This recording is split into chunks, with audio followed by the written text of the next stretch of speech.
Welcome back to self learning. അബീമിസ് ആണ് മക്കളെ. ദ അംബ്രല്ല ഫോർ ഓൾ എന്ന് പറയുന്ന ചാപ്റ്റർ നമ്മൾ അടിപൊളിയായിട്ട് പഠിച്ചു അല്ലെ, റിവിഷനൊക്കെ അടിപൊളിയായിട്ട് കംപ്ലീറ്റ് ചെയ്തു. ഇനി നമുക്ക് നോക്കാനുള്ളത് ഈ ഒരു ചാപ്റ്ററിനെ ബേസ് ചെയ്തിട്ടുള്ള ക്വസ്റ്റൻ ആണ്, എക്സാമിന് വരുന്ന ഒരു ക്വസ്റ്റൻ ആണ് കേട്ടോ. അപ്പോൾ ഈ ഒരു ക്വസ്റ്റൻ നോക്കിക്കേടാ മക്കളെ. Write the opposites for. Okay, ഇതിന്റെ ഓപ്പോസിറ്റുകൾ എന്ന് പറഞ്ഞാൽ എന്താ? എതിർപദം അല്ലെ.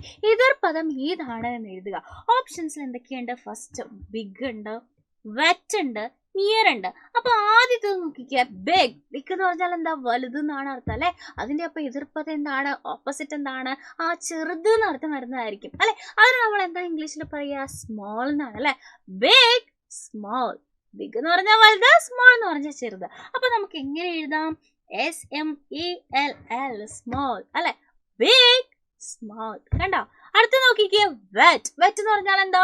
അതാ മഴ നനഞ്ഞിട്ട് എല്ലാവരും പറയുന്നുണ്ട് ഓൾ വെറ്റ് എന്ന് പറയുന്നുണ്ട് അല്ലെ. ആകെ നനഞ്ഞു പൊളിച്ചിരിക്കുന്നതിനെയാണ് വെറ്റ് എന്ന് പറയുന്നത്.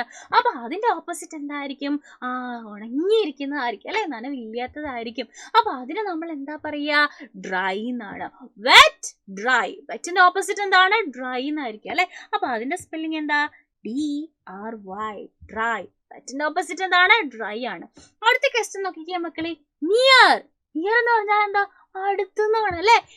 NEAR, നിയർ, അടുത്ത്. അപ്പൊ അതിന്റെ ഓപ്പോസിറ്റ് എന്തായിരിക്കും? ദൂരെ, അകലെന്നായിരിക്കും. അപ്പൊ അതിന്റെ ഓപ്പോസിറ്റ് നമ്മൾ എങ്ങനെ ഇംഗ്ലീഷിൽ പറയുക? ഫാർ എന്നായിരിക്കും. നിയറിന്റെ ഓപ്പോസിറ്റ് എന്താണ്? ഫാർ ആണ് അല്ലെ.